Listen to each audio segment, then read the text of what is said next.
House and the Senate are back in session this week. They took last week off for the Independence Day district work period, but they're back at work in Washington this week. The House will consider the Department of Interior appropriations bill, and then they'll consider education bills. And the Senate will come back and they're going to resume consideration of a bill to overhaul the 2001 No Child Left Behind Act. We're following, as usual, a number of committee meetings on both sides of the Capitol. July is the 5th anniversary of the Dodd-Frank Act, so what we'll see in the Financial Services Committee and the Senate Banking Committee throughout the month are hearings that focus on the impact and implications of that law. It starts this week with hearings in the House Financial Services Committee on systemically important financial institutions, and in the Senate Banking Committee on oversight of the Financial Stability Board. We'll also see a hearing on Thursday in the Financial Services Committee, the first of a series of hearings on the 5th anniversary of the Dodd-Frank Act.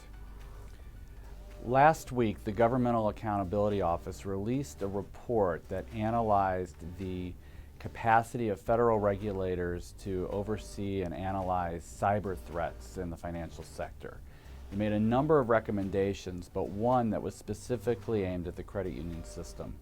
The GAO recommended that Congress give the National Credit Union Administration new authority to supervise third-party vendors for cybersecurity purposes.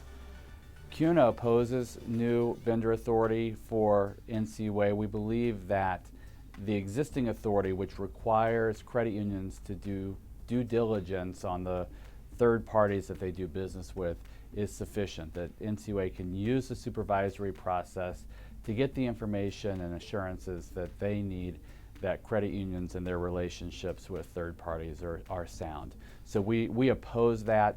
We know that's something NCUA has pressed with Congress in the past, but we think that goes a bit too far and is unnecessary at this time. One of the things that the CFPB has done in the last couple years is create a consumer complaint database. And last week they made public approximately 7,700 consumer narratives that are part of this database. Shouldn't surprise anyone that a lot of the complaints that consumers have are focused at the for-profit banks. Credit union complaints are very, very low. Another key takeaway from both these narratives and the database in general is that a number of the concerns dealt with mortgage-related issues, and we've seen the CFPB over the last couple of years try to address some of those through rulemaking.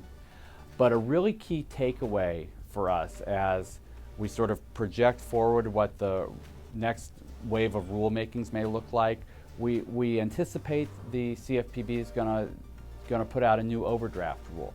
And so a key takeaway from these narratives is that fewer than 1 in 5 of the consumer complaints regarding checking accounts had to do with overdraft protection, and fewer than 1 in 62 of the overall complaints dealt with that program, which is an indication that relative to other products that are offered by financial services companies, that overdraft protection doesn't seem to be one that consumers are concerned with or are complaining about.